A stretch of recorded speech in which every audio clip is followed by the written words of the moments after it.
公司第几台，刷落来请收看咱的新闻。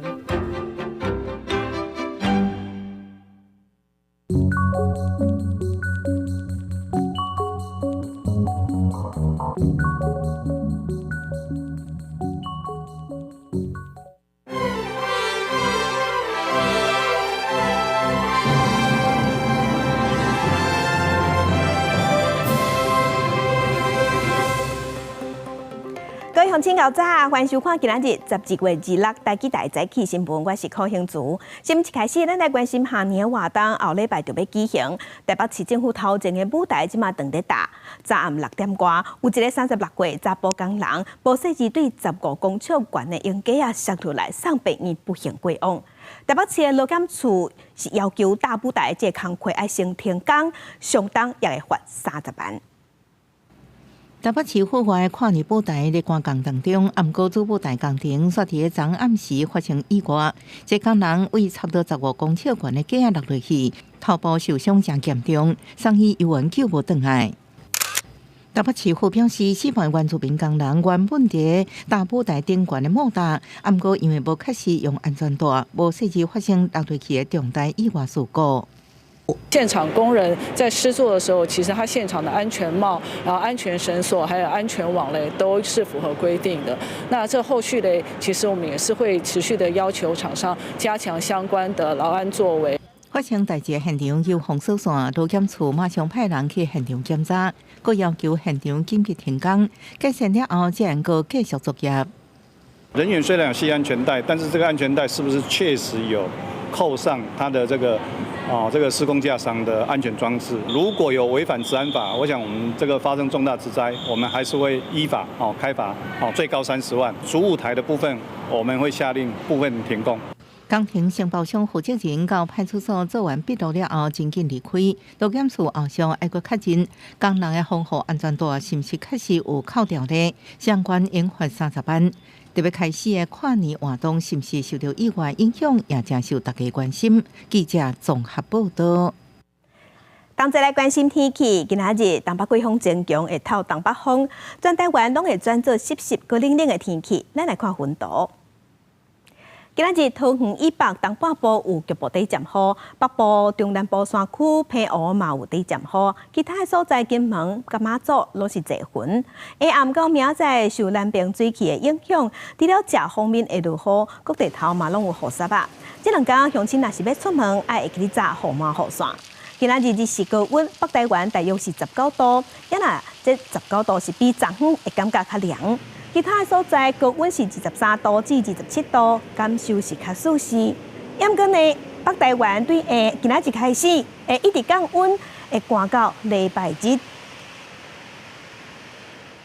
中部有一间病院爆出满的菌株感染，佮新增加7个病例，内底包括医护人员佮病院内底家属，目前总共有12个人确诊，已经靠1000外的接触者，要监测到后个月的1月7日。疾管署搁在公布，过来新增加7个模确定病例，拢是甲12月7日公布的越南境外移入所引发的病院模互相烧的事件有相关，分别是病院的3位护理师、1位清洁人员、1位医师、1位干部人员，甲1位就医接触者陪看病的家属。在他住急诊跟住病房的一个过程当中，那有接触到相关的一些工作人员，或是病人，或是陪病的一个家属。这个公务科的人员主要是因为他到急诊或是到病房里面去做一些相关的一些修缮的一些工作，那所以因为后来有产生症状，那我们也帮他做了一些采检，后来确诊是阳性。看一下整个互相烧的事件，包含进前所公布的指标个案，共班机确诊者以及后续病院相关确诊者10例，就已经总计12例确诊。卫生单位已经掌握相关接触者总共1014人。这摆互相烧的事件会监测到明年1月7日，全界病院也已经启动专医员工的模疫苗注射计划。了解目前医疗照护工作人员的一个麻疹疫苗的一个接种状况跟他的一个抗体，医院也替这些医疗工作人员接种了麻疹疫苗，目前大概已经接种了1149人次，那也加强感控的一个措施，还有相关动线的一些规划。疾管署提醒，毛仔是高传染性疾病，出片前后4天拢有传染力，民众非必要应该减少去医疗院所，才开传播场所。而且今年国内感染加境外移入毛仔病例，拢创下5年同期上最，民众一定要特别注意。记者综合报道。外送平台 Uber Eats 想要把扶贫达买落来，也毋过公平会伫昨昏对外宣布禁止这2大外送平台合作伙，因为合并了后，因的市占率会占超过90%，有高占的记录，所以否决这个合并案。外送平台 Uber Eats 今年5月宣布要开9亿5千万美金来并购。扶贫达台湾外送业务，互大家惊一日。不过经过公平会审查了后，伫元旦节即天确定判决。Uber Eats 主要的竞争压力是来自于 Foodpanda， 那结合以后会消除掉这样的一个竞争的压力，它完全可以不受竞争的束缚。那在这种情况底下，它可能更有诱因，会对消费者提高价格，甚至也会提高对餐饮业者的抽成。公平会指出，市场调查结果显示，2个外送平台若结合，市占率达到90%以上，有明显的限制竞争的问题，对着整体经济利益不利，所以讲结合案不通过。他们主张结合以后可以提高外送网络的密度，来实现所谓的密度经济，难以检验它的真实性。那在短期内也很难实现。对着公平会决议，外送产业工会表达感谢，并且强调外送平台已经进入台湾超过10年，呼吁应该赶紧订定专法，保障外送员的权益。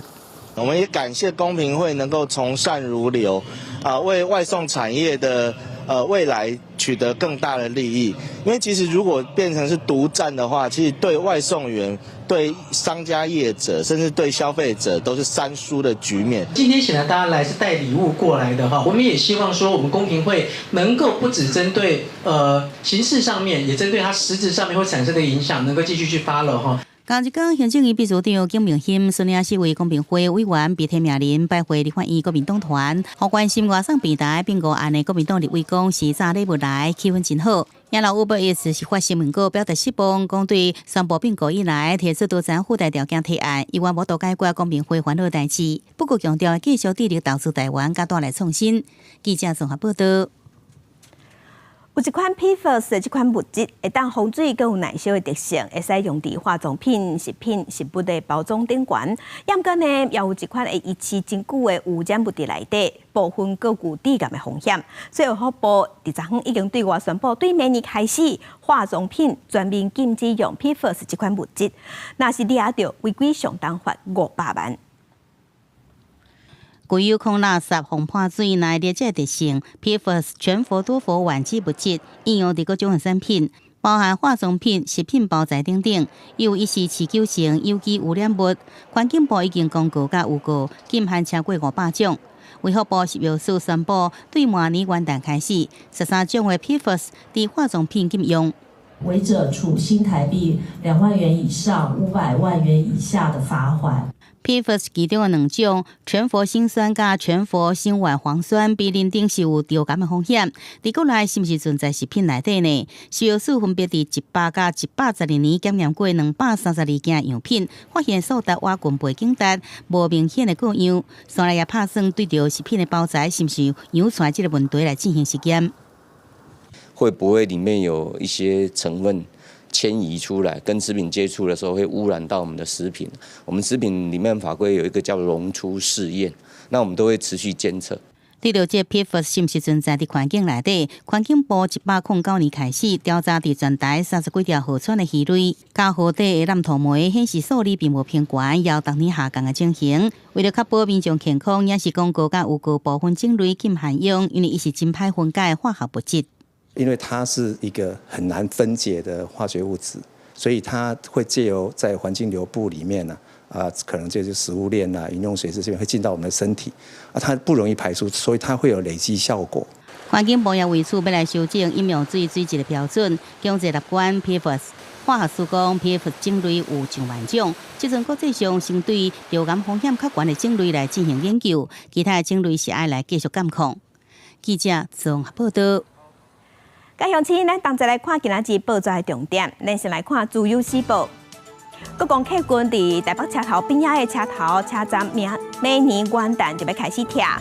若往家人方向的3条路线会改去台北火车头东三门遮上车落车。来看联合报，民众党主席郭文哲牵涉警花声案，而且各方指控侵占政治现金案，检方按算伫今仔日会起诉11个人。若根据了解，郭文哲并无认罪，毋过洪城检方也是以违背职务受恶势这罪名甲起诉，具体求刑10年以上。若北检边啊嘛已经加派警力防止支持者去抗议。来看中国时报。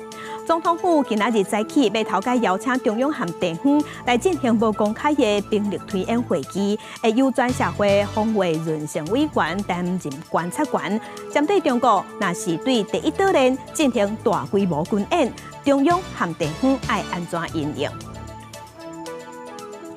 另外，国民党和民众党的立委联手杀价在违法修法，即马修法通过了后，包括高雄、台南、嘉义、屏东甲澎湖这5个民进党执政的县市首长是做伙开记者会，大声抗议，讲安尼会扩大人民的落差。民进党主席赖清德嘛表示讲，拍拼发展建设的地方，颠倒会因为这个法律受到新的惩罚。也毋过呢，国民党的主席朱立伦是呛中央落地啊爸爸咧加无钱。地方声音要重视。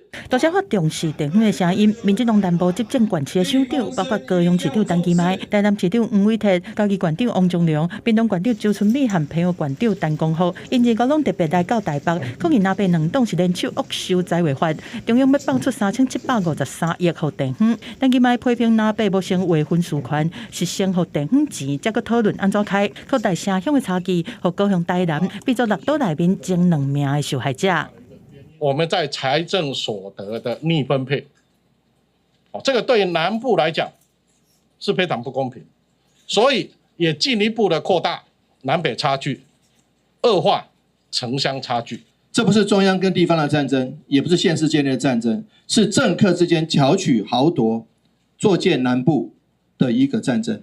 修法了后，照分配比例，人口指标占45%，加上盈利事业的营业额30%，已经到75%。王忠良讲，北部工商发达，加深重北轻南，认为讲应该将农业贡献来纳入分配权中。但讲福是不满讲，澎湖增加预算比金门、马祖更较少。那这次只有入役10%的群众，海役全部没有纳入。走到现在要到屏东的时候，请不要挡住我们。请让给我们机会。民进党嘛转达主席赖清德对财违法的态度。赖清德认为讲，拍拼发展建设的地方政府和民众会受到新法的惩罚，危及国级政府的施政。不过，国民党主席朱立伦是呛讲，财违法的修法是下时代的成果，国民中央是在解散靠散。总统不要忘了，你是中央政府的总统，你也是全台湾所有地方各县市的总统。增加374亿，当然在整个增加的比例里面，我们还是全国在人均的分配率里面是最少的，但是我们永远心存感激。财法修法后，我们把饼做大，也可以让6都以外的县市得到实质的益助。侯友宜强调讲，每一sen钱拢会用伫上重要的所在。主办咱想讲会持续推动起捷运、改建校舍、治水等等。针对陈其迈指控讲，连夜执政县市的预算增幅拢伫后壁几名。国民党质疑讲，民进党行政院并无提出任何财违法的版本，替地方争取预算。国民党嘛强调修法并未影响到药理津贴和体拍实者的相关补助政策。记者综合报道。今日大法官7个被提名人拜节时，拢予立法院否决。总统府的秘书长潘明安强调，总统赖清德会伫限期内完成补提名。也若针对立法院前一阵通过3大有争议的法案，潘明安嘛表示，总统会依法公布。也毋过行政院敢要提起复议，尊重行政院的决定。那么。不需要任何人私下向我澄清，请问总统派谁去跟刘建瑜澄清？我逐一打电话向各位被提名，所以你就打给刘建瑜嘛。私下打电话给他的很多人，很多人啊，所以你是很多人安慰其一嘛。总统府秘书长潘明安正式伫立法院全面覆决大法官人事案了后，受罗总统指名一一卡予7位被提名人之一，也包括予民进党立委封杀的刘静怡。佢表示，府方会伫法定时间2个月内完成补提名。各界也关注立法院顶日伫冲突中通过的宪法诉讼法、再会法、宣报法修法，罗总统敢是会如期公布。总统作为宪政的守护者、宪法的守护者，当然会依法公布。总统府在昨天下午，好像是傍晚的下午的时候，有收到这个样的这个咨文，但目前还没进入到程序。如果行政院提复议的话，当然总统就会核可，就会进行到复议，是吧？这个我们要尊重行政院。潘明安指出，罗总统要求行政院应该复述，总统也依照宪法规定公布法律，也好尽寡团。罗总统会启动议制调解权的讲法，同时立法院民进党团启动救济手段表态准备对宪诉法、宣报法提出释宪。民进党团我们已经进行宪法诉讼法释宪案的准备，我们会尽速的来递出。行政院要用合理合法的方式来提出救济手段，我们愿意尊重。根据了解，总统公布法律了后，行政院会伫10天内对3大法案提复议案。另外，敢是会提出释宪，还是有其他应用做法，由员咧继续讨论。记者综合报道。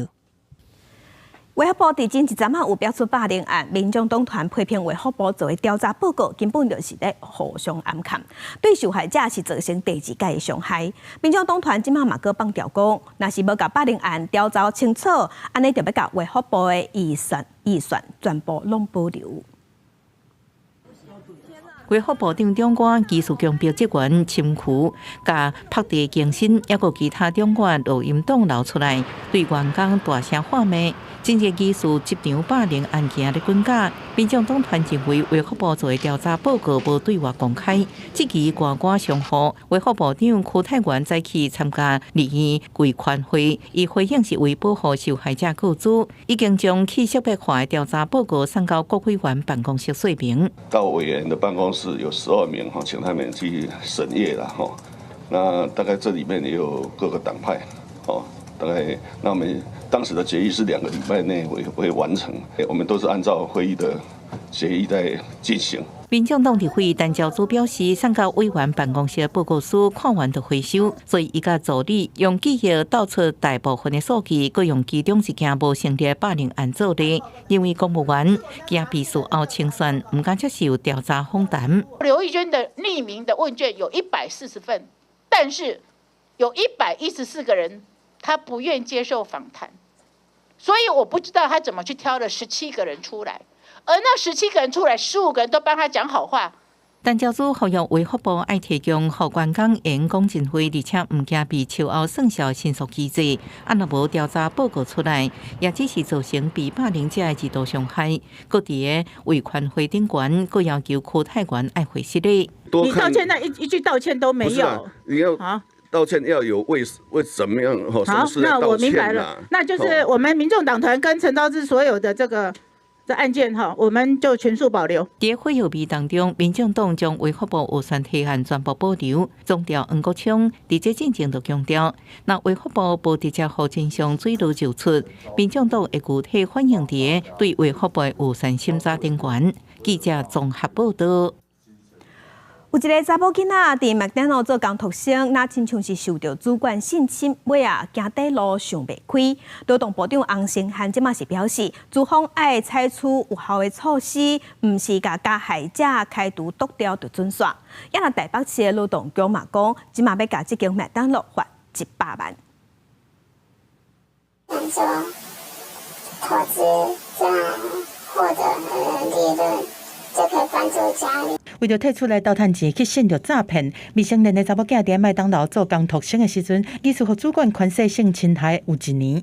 离开这个工课，报警查了后，想要继续趁钱，却拄到网络投资诈骗，然后甲放当地的少要40万拢哄骗了，甚至阁因为提供口罩，变做诈骗集团的人头号。我妈妈阁较唔甘的是查某囡仔本地是长头章，红性侵害了，就一直甲头门加标。也进了男生头，然后他觉得说这样子，然后看起来像男生一样，这样子就不会有信心。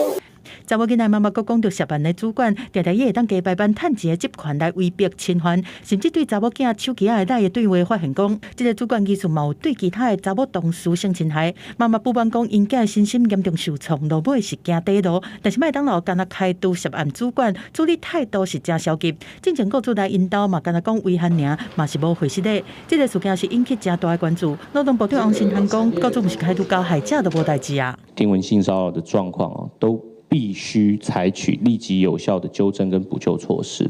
我们也会在法规上面做出很清楚的认定，绝对不会和稀泥。依法规定，雇主只要接到真情，除了需处理，阁要予以心理咨商、医疗等必要的协助，而且检讨员工的工作环境敢安全。这部分麦当劳到底敢有确实执行，拢要查明。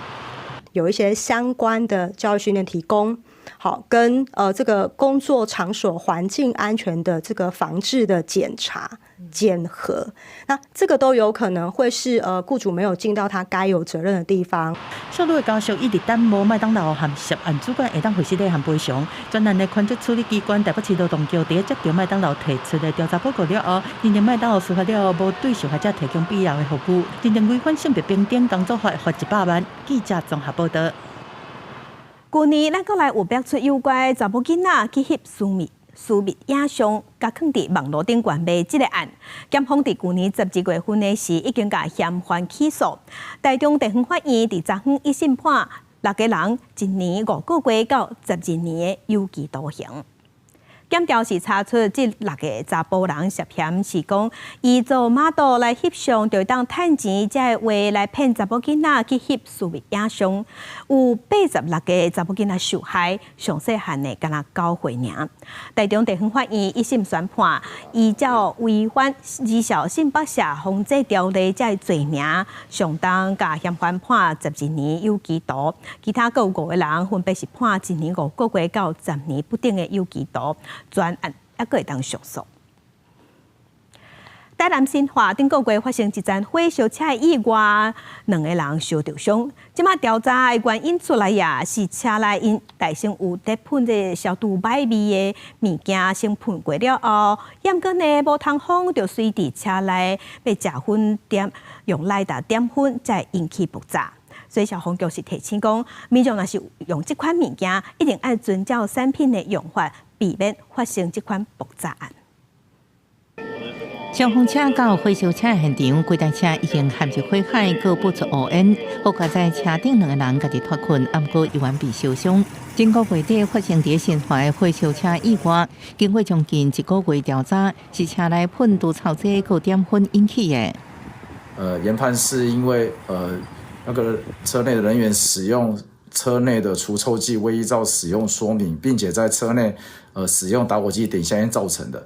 根据消防局调查，导火原因是车内毒草剂爆炸烧起来，因为毒草剂成分有乙醇、引流做抗菌剂、芳烃加推进剂，喷伫车内浓度达到爆炸界线，拄着火源就会引起爆炸烧起来。市面上有真济毒草剂成分大部分拢同款，不过后面其实拢表示注意事项。其中的推进剂里面可能部分成分是属于烷类跟液化石油气等成分。如果在未通风跟未依照使用说明的情况下，可能会有一些燃烧的危险。不能在密闭的空间使用啊，切勿靠近高温跟火源啊。什么太阳直射啊、火焰处啊，那个使用说明书要看一下。消防局提醒，用同款的相关产品一定要详细看使用说明，确实安全操作使用。而且车内喷了后，关闭一段时间，车门车窗要全部拍开通风，让浓度降低，避免意外发生。记者综合报道。国际新闻今来关心有一只阿塞拜疆的飞行机，飞行机顶有67个人。25日是这只飞行机落伫哈萨克西部。阿塞拜疆的政府是表示，飞行机顶有38个人拢过往。亚来洛西亚媒体即马报讲，飞行机哪亲像是去弄着鸟啊，才会失事。这架亚塞拜疆航空编号这支8机速3班机，离哈萨克阿克托市差不多3公里的所在紧急迫降。因看到飞机放起落去，用高速开着涂骹，熊熊不出大火甲乌烟，救援人员赶到现场，将生还的乘客救出来。Самолет упал. Куда? Туда, тащим, потащим. Ноги. Подожди, сиди, пусть сиди.有人兴奋脱险，一个人行，暗过也人已经不幸罹难。亚塞拜然航空表示，这班机原本巴库为 Russia 格罗兹尼，暗过因大幅改道，有无经过证实。Russia 媒体报道，这架飞行机可能在对会进行遭到这攻击。Из них 42 граждан Азербайджана, 16 граждан России, 6 граждан Казахстана и 3 гражданина Кыргызстана. Немедленно направлены силы и средства ДЧС в аэропорт. В 11:30 часов поступила информация о крушении самолета в 3 километрах от аэропорта. По согласованию с президентом Казахстана в Актау вылетает самолет МЧС России с медицинским персоналом и с необходимым дополнительным оборудованием на борту. Я с утра разговаривал и с Ильхам Гейдаровичем. 亚塞拜然甲哈萨克拢应对这个空难展开调查。生产这个飞机的巴西航空工业公司表示，已经准备好协助守护相关单位。根据英国广播公司 BBC 表示，巴西航空工业公司是保险家空中巴西小众竞争对手，有真好的安全记录。公司新闻恩文玲报道。昨天耶诞节，天主教宗方济各有出面呼吁世人爱提出勇气，爱做改变。另外，耶稣出世的所在比利行已经连续2年的耶诞节，拢是伫战争中度过这个节日。另外，伫叙利亚是有几万百个基督教徒因为一张耶诞秋红放火烧掉，发动抗议。方济各历时主持平安夜弥撒，高展开2005年天主教禧年，伫仪式中拍开圣伯多禄大教堂的圣门，伊坐轮椅从撒勒划过，代表2025禧年正式开始。预计明年会有3200万游客造访罗马。禧年互看作是和平、原谅甲赦免的时期。E ce ne sono tante desolazioni in questo tempo. Pensiamo alle guerre, ai bambini mitragliati, alle bombe sulle spoglie e gli ospedali. Non indugiare, non rallentare il passo, ma lasciarsi attirare dalla bella notizia. 耶稣诞生地约旦河圣花的表弟行，是连续第2年处伫加沙战争乌影之下，数百人组织弥撒。以色列当局温存耶路撒冷，拉定礼宗主教披萨巴拉斯基到加沙弥撒。外口是会当听到无人机伫附近飞来飞去的声音。加沙走廊的巴勒斯坦基督徒伫圣家堂自以下冲突了后，伫遮寻求庇护。 أتمنى السنة الجاية إن شاء الله يا رب مثل هاليوم نكون نعيد في بيوتنا. 叙利亚西部城市哈马附近以基督徒为主的市镇，苏凯拉比亚市区圆环中央的一粒大型弹球风烧，受到大马士革的基督徒历史都安尼上街示威。 من الأساس الدين المسيحي موجود بسوريا من الأساس راح نهتم بسوريا. 根据了解，有几名穿连帽衫的警司点火烧耶诞树。叙利亚人权瞭望台组织表示，放火人并不是叙利亚人，是来自伊斯兰主义团体民族学行为者。示威者呼吁叙利亚新的临时政府采取措施保护少数族群。在2礼拜前，叙利亚阿塞德政权交予反抗军杀倒，领导叙利亚的三无解放组织捌承诺会保护叙利亚的少数族群。公司新闻有连编译。 美国总统拜登在入任进前，伊定下37个死刑犯，甲因减做无期徒刑。因那美国前总统川普是虽宣布，但伊上任伊就要大力来推缩死刑。另外，川普嘛佮表示，为着美国的利益、航线和矿物，伊要甲格陵兰买落来。也毋过，但美政府讲，格陵兰无买卖，而且佮要大大增加格陵兰的军事预算。 后任美国总统川普离世伫家己的社群平台，抨击拜登为死刑犯减刑的做法，讲家己就任了后会支持司法部大力推行死刑，以保护国家家庭甲儿童免于强迫犯、杀人犯甲恶魔的侵害，袂互美国搁一摆成做有法治的国家。 川普登记支持死刑，竞选期间更加呛声，要将杀害美国公民的移民、甲毒贩、人口贩子，拢达至死刑适用范围，作为政治犯罪问题手段之一。现任总统拜登23将40岁联邦死刑犯中的37人减刑为无期徒刑，袂当加释，3名维持伫死刑名单，是政治受训甲恐怖攻击罪犯。拜登伫声明中谴责即寡罪犯亚太受害者家庭感觉哀伤，也毋过强调袂当看到川普新政府继续执行死刑。主张废死的民众甚至受害家属，拢希望拜登做得更较彻底一点啊。But we urge him to finish the job. Do not give Trump the power to execute anyone. When Donald Trump gets to execute them, what will really be happening is that they will be given a global platform for their agenda of hatred. When you put a killer on death row, the families are left to be hostages for the years and years of appeal that will continue to come. 川普23也重新提起伊顶一届总统任内，想要单臂坐伫领土格里兰的主张。格里兰位伫北美甲欧洲的上底航线顶，运装重要矿产。美国伫当地设有太空基地，中路也拢想要掌控这个区域。川普表示，为着各国安全甲自由，美国有更加控制格里兰是绝对必要的。但美总理虽过一摆严正表态，格里兰是唔会。但美国防部也宣布增加格里兰15亿美金的军事预算，会当用来买2架新检查船、2架长程无人机，增加2支细车舰巡逻队，各为北极司令部增加人事预算，升级民用机场提供 F-35战机起降等等。有军事专家认为，这是川普施压单美增加军事预算的手段。因为增加格里兰军费已经讨论真长的一段时间，但美国防部长普尔森家己经体伫这个时间点宣布是真靠势。公司新闻是会中编译。2024年剩无几天，今年会当讲是全球的选举年，因为全世界有76个国家举办大选，选举的结果嘛影响全世界1半以上的人口，差不多40亿人。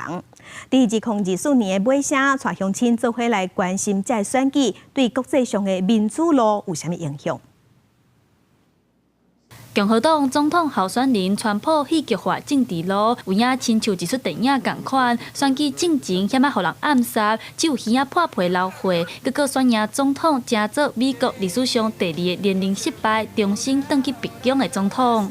That nobody thought possible, and it is now clear that we've achieved the most incredible political thing. Look what happened. Is this crazy? 也若伫美国边仔的墨西哥，嘛伫咧今年举行总统大选，而且选出200年来头一个查某总统。61岁选帮当选，观察家认为有科学家的背景，嘛有国际观，对墨西哥的政坛来讲有真重大的历史意义。也若今年初洛西亚总统大选，普丁以超过87%的得票率继续第5任的任期，会当做到2030年。若准做到2030年，等于是占权30年。印度有将近10亿个选民，选举期间是1个半月，4月选到6月，选举的结果是现任的总理莫迪成功连任第3个任期。印度的隔壁孟加拉是伫年初办选举，独裁19年的总理哈西娜1月选调被挂着互民众留落台，目前暂时由诺贝尔得主穆罕默德·尤纳斯领导政府。我们深深一鞠躬，谢谢所有台湾人民。我们选择站在民主的这一边，这就是这场选战对全世界的意义。另外，咱台湾年初举办总统大选，影响到两岸局势发展。路透社评论这个结果是台湾民众用选票拒绝中国的展现。2024年全球选举年，全世界有76个国家举办大选，选举的结果影响到40亿人，占世界1半以上的人口。2025年这个选举结果嘛继续影响政治和生活。记者陈阿选柯敏哲台北报道。今仔日国际上还阁有啥物大代志？甲乡亲咱做伙来看世界。日本表示，日本的外部大臣伫今仔日和中国外交部长见面，会针对中国的军事直头扩大来表达关心。另外，嘛会表达日本一直拢真关心台湾的局势，来关心洛西亚伫亚旦节去攻击乌克兰的电网。发射飞弹甲无人机，造成一个能源公司的员工死亡。美国总统拜登是批评讲，伫亚旦节发动攻击，洛西亚是真恶质，受酷刑。今继续关心太平边境的诈骗中心，KK 园区是伫客轮班这个所在。因那当地是爆发传染病落土症，有300人去挖着，2个人死亡。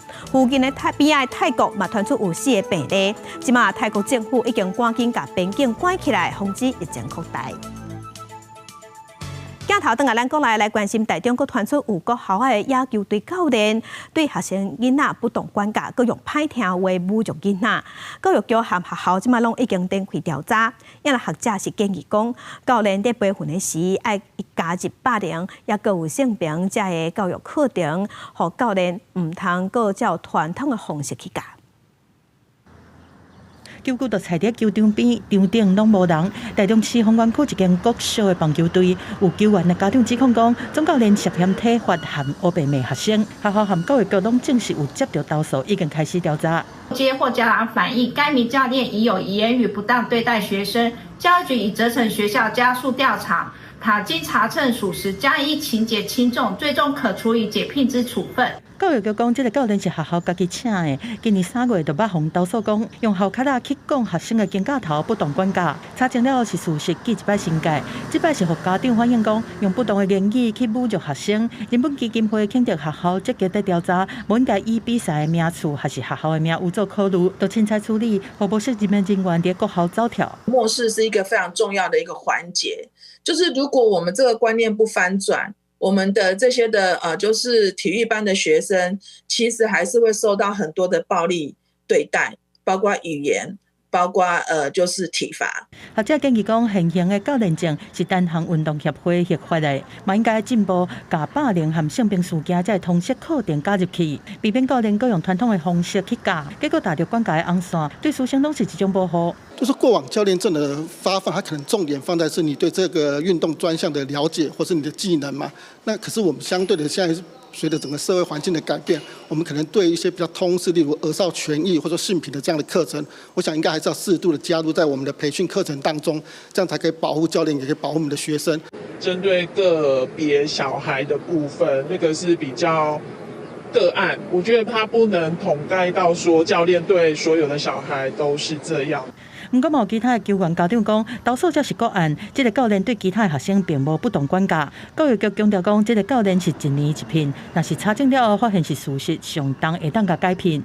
记者综合报道。高雄市警察局统计到12月份，全高雄市诈骗案件有1000多件，哄骗超过5亿，其中骗人投资的占上侪。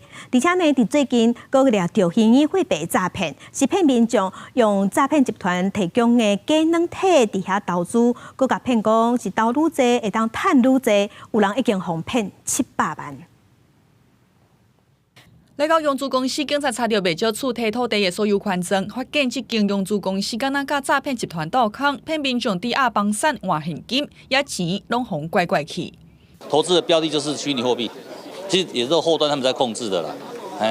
你登录了以后，就是会看着那个网页，你投资的虚拟货币，比如说投资100万，100万它获利可能1个礼拜、2个礼拜就获利了200万、300万，那你就加长投资嘛，所以你才去房屋去贷款。高雄有受害者今年8月互扣入去虚拟货币的投资群组，讲若投资的大趁钱，甲受害者洗脑，搁做假软体页面看个人用的数据，骗人直落钱入去，甚至推荐用租公司互受害者借钱，有人因为安尼哄拐680万。根据高雄市警察局的数据显示，这个月初到中旬，诈骗受理1097件，财产损失超过5亿7千万，假投资占上侪。被诈骗的也有长者，但是也有年轻的，也有这些小资族。不管这样，但是这个他可能就是利用人性，所谓的投资获利。虚拟货币诈骗案愈来愈多，台湾证交所提醒讲，互诈骗集团证名，利用社群平台发布买虚拟货币的工作机会。记者员工招民众加入社群，要求提供个资，佮讲有听说会当趁钱，骗民众落资金，遐是买虚拟货币，在拐钱的后部数，民众就爱势利。记者高雄报道。对2017年开始，咱就开始实施1礼拜休2天，嘛是因为安尼，甲一寡固定假日，亲像昨昏的行宪纪念日，改做干那纪念无休假。那今年10月时，立法院各党团拢有提出纪念日这日实施条例草案，要提案增加固定假日。劳工团体昨昏有出来开记者会，向三大党团发声，要求因爱支持，甲7天的固定假日加回来，减少咱国内劳工的工时。还我7天假！立院快盘！立院快盘！伫立法院郡县老门口发口号，劳工团体要求立法委员，甲过去为了14日之休，互人提调的行宪纪念日等7天假加回来。劳工团体讲，台湾的工时比侪国家长，固定假日也较少，应该恢复7天假，才会当减轻劳工的负担。你看日本全年有16天的国定假日，韩国也有15天，竟然我们只有12天，而且总工时现在呢，我们由去年的统计，我们是2019.6个小时，在39个主要国家中，我们排名第6，是属于高工时的国家。增加国定的假日的方向，好，不只是劳工可以多放假，也可以多陪伴家人以外，好，国内的消费经济也可以来做促进。劳工团体也呼吁立法院3大党支持增加7天固定假日，佮特别点名释出上济的国民党，赶紧把这个案件摆入立法院审查。国民党有派立委到场表达支持，民进党加民众党方面是向工会团体表示等咧研究。我们希望在第3会期的时候，这个法案可以列为国民党的优先法案。我会在这个党团的会议里面来全力的来做争取。劳工团体讲，增加固定假日通降低劳工的工时，也通促进国内旅游经济，呼吁各党团支持。因也讲，会伫1月初2，搁再调集各团体伫立法院4可为发起游行示威活动，表达诉求，也加配邀请3大党来参加。记者郭文林卓凯台北报道。因若基本工资是对2016年开始到2015年起2万，即马起到28000多块，连续9年拢有起。针对立法院3读通过财会法，中央预算减超过3000亿。劳动部昨昏就表示，包括劳保的拨补，还有育婴育儿的流程、产检的休假、薪水补助者的哪亲像拢有可能会受影响。立法院第23读通过财会法，这个影响中央和地方预算分配法案，中央预算总一群会减少3753亿。安尼对劳工权益敢有影响？劳动部长洪新涵有告劳动部所属业务的非法定支出的减少要3成，包括劳保基金拨补在内一寡重要的经费，恐惊拢会受到影响。第一个就像刚才说的，劳保拨补的这个财务的经费，这是第一个啊。第二个也关于育婴留停的津贴补助，好，再来也包括产检假、陪产检假的薪资的补助啊。如果未来在财务上面出现缺口的话，那我们是确实是很忧虑，也不希望看到劳工朋友他在过去使用这些资源上面的权益会受到影响。劳动部表示，会继续沟通争取，避免影响到劳工的权益。另外，为着要照顾弱势劳工家庭的基本生活，2025年劳工的上加工资原来会调悬。劳动部说明，自元旦开始，过去的上加工资对27477块起到28590块，起幅是有到4.08%。另外，若是算点钟的上加工资，会对183块增加到190块，安尼拍算是有257万的劳工通受惠。外界有的时候会以为说，好像是最低工资的调整或基本工资的调整只有帮助到移工，其实并不是。在我们相关的数据来看，最大的受惠者还是我们本国的劳工，占比大概有86%。那大概这几年都是这样。明年的部分的话，还是会由我们的最低工资的审议会继续来去做讨论。基本工资自2016年以来已经连续第9年调整，每年劳保费率嘛对12%调升到12.5%。另外，劳动部为着要积极辅导政府列车的家有就业，奖励聘用家有的雇主1个月1万多块的奖助金，嘛补助家有6成的基本工资含交通补助金等等，希望会当协助这家有量早回归社会。记者卢尚祖、郑准由台北报道。因为海委会伫昨昏有公布头一部国家海洋污染防治白皮书，重点的工作是放伫海洋的环境监测甲废弃物的处理污染防治这一部分。严格呢嘛是因为财委法修法通过了后，海委会即马预算上济会减77亿，差不多4成。海委会主委就表示，这对未来海洋治理的工作有正大的影响。海洋委员会伫咧2号发布国家海洋污染防治白皮书，提出包括海洋环境监测、强化海洋废弃物治理、提升海洋污染预防、加教育推广4大计划。其中海洋废弃物的部分，海委会目前已经甲60间民间业者合作，回收做成各种民生用品。像手内底这项啊，是用奶酪的材质来回收再利用。啊，因为呢，这物件若乌白乱弹，会造成咱的海中的环境的污染。海委会表示，今年风台造成真侪货轮破沙，虽讲无造成大范围的污染，为着因应未来油、垃圾、化学物质污染海洋的危机，需要备份应变人力加扩充设备。不过，在违法修法案三读了后，海洋相关的预算会减真多。把国防预算保留起来的话，我们可能会必须被删到40%，这几乎就是腰斩了。我们所有接近海洋的工作跟海洋保育的工作几乎要被腰斩。朱委嘛表示，海洋无选票，未来经费拨予各县市，无法度按算地方政府会用偌济钱来治理海洋。不过白皮书已经设定工作目标，海委会每5天就会检讨甲修订。记者柯昭阳高雄报道。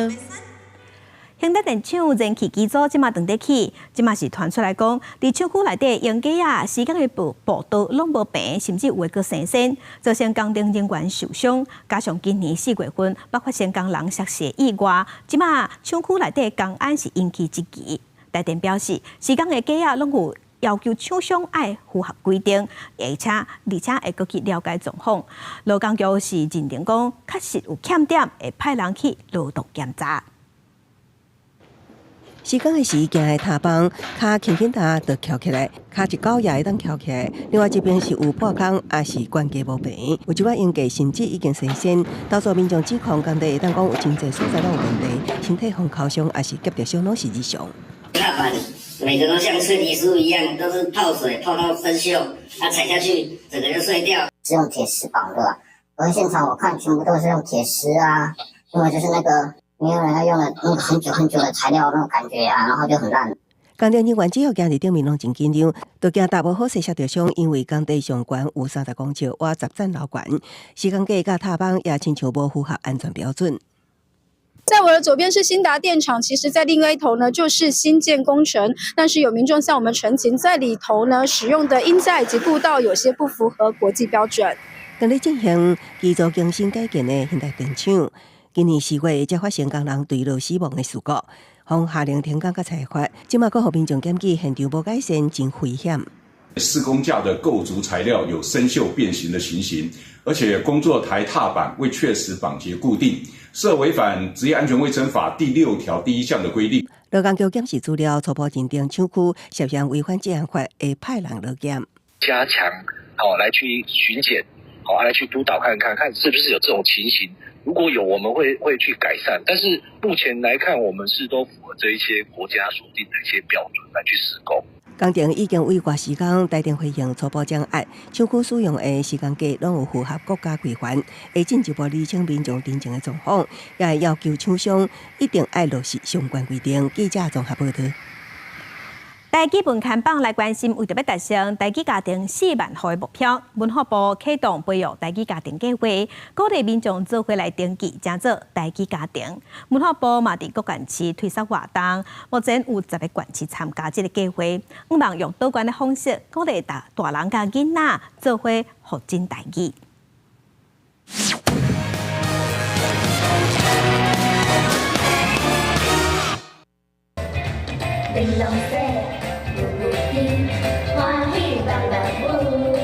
台基路亲子乐团招待凯大人囡仔做伙来跳舞，乐团的囡仔嘛伫现场分享家己讲台语的经验。一摆就是受水的时阵，有一个弟弟就走过来问我讲：“你们是在说日语吗？”在台湾讲台语，毋捌的囡仔所听无，佮当作是外国话。这款现象嘛，展现推动台语家庭的重要性。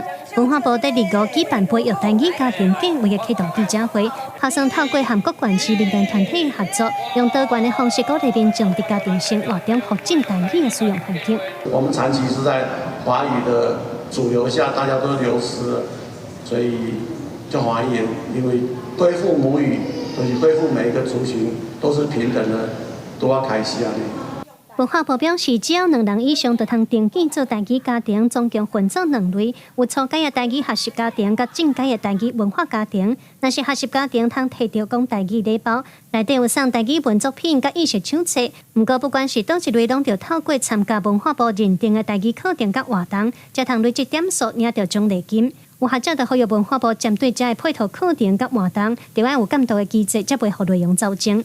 咱学界吼，也是讲公民团体吼，已经对台语的这个学习吧、教学已经有一寡社会实践的一寡成果的这个团体，咱嘛会当共同哦来甲文化部来制定一寡对这个台语家庭伊安怎实践了后伊的成果有一个监督的这个机制。阮不管是县市还是民间的活动，阮拢有阮的辅导团会去甲因看。若讲迄活动无够，譬如讲伊若无够讲符合讲，譬如说台语的比例，也是讲阮拢会甲迄个因讲恁来改进。文化部表示，这课程和活动有包括意识培育、课戏剧和导览，另外嘛有训练父母讲故事的课程，希望用多元的方式让台语家庭参与。目前，敢若10个县市有设台语家庭推广点通领礼包。文化部表示，会阁继续拍拼，拍算明年底进前成并2万户的台语家庭起来，希望到2026年通达成4万户的目标。记者卢尚如、谢桂林台北报道。文化新眼界来看年度10大艺文新闻。今年英国国家艺廊甲出名的画家的作品，而刷到台湾展出，这是今年年度10大艺文新闻的第1名。另外，伫巴黎文化奥运的期间，一寡咱台湾的艺术家到巴黎去表演，伫巴黎引起轰动，这是排第3名。每一幅图拢是世界出名的经典画作。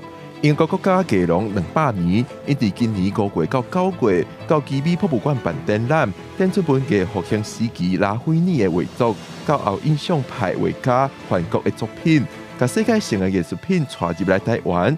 这条艺文界的大事项，互人选做今年10大艺文新闻头名。英国的国家艺廊，他们愿意在200年首次到这个台湾来啊。然后将他们52张的大师的作品啊，让这个在台南的奇美博物馆可以呈现，我们更见识到台湾民众对艺术的热情，而且还有参展的一个高度素养。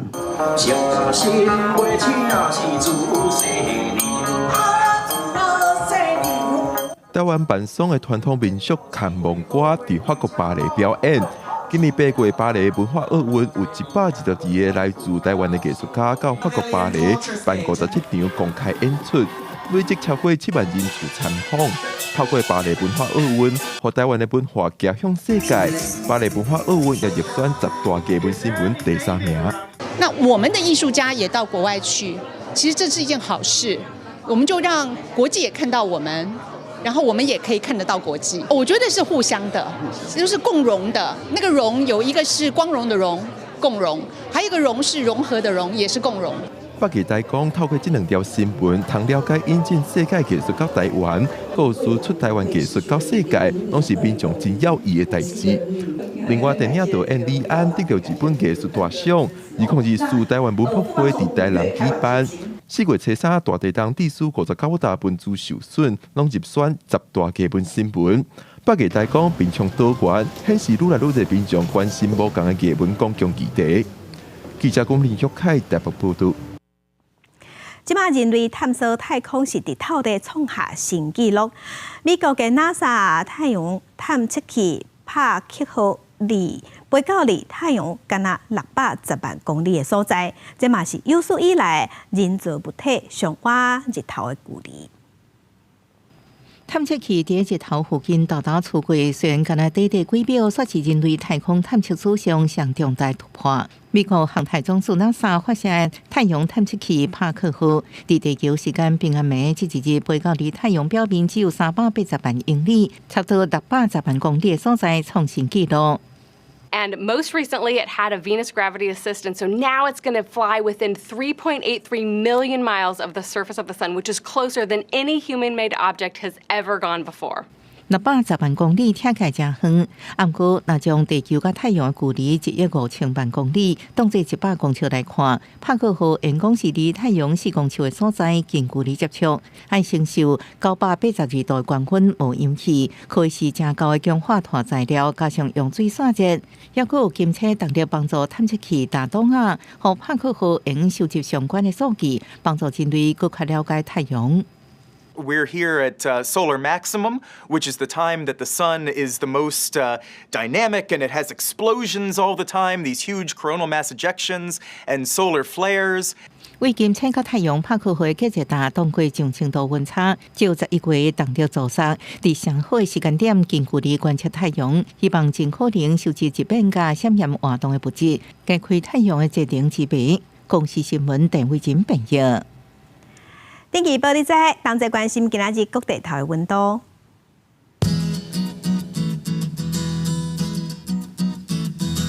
北部的温度上低16度，上悬是19度。中部的温度上低16度，上悬有24度。南部的温度上低17度，上悬是26度。东部17度至25度，外岛13度至20度。继续关心未来3天的天气。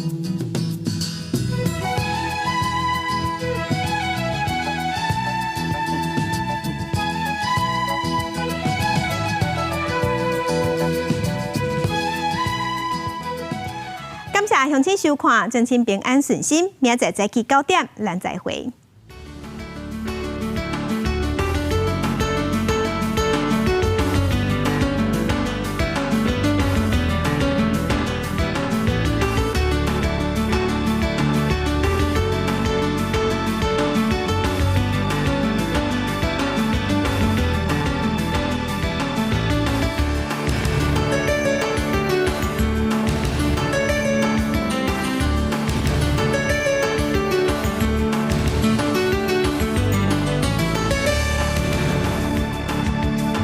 足侪受难者，也是讲因的家族，加像我细汉安尼，可能拄着足侪问题。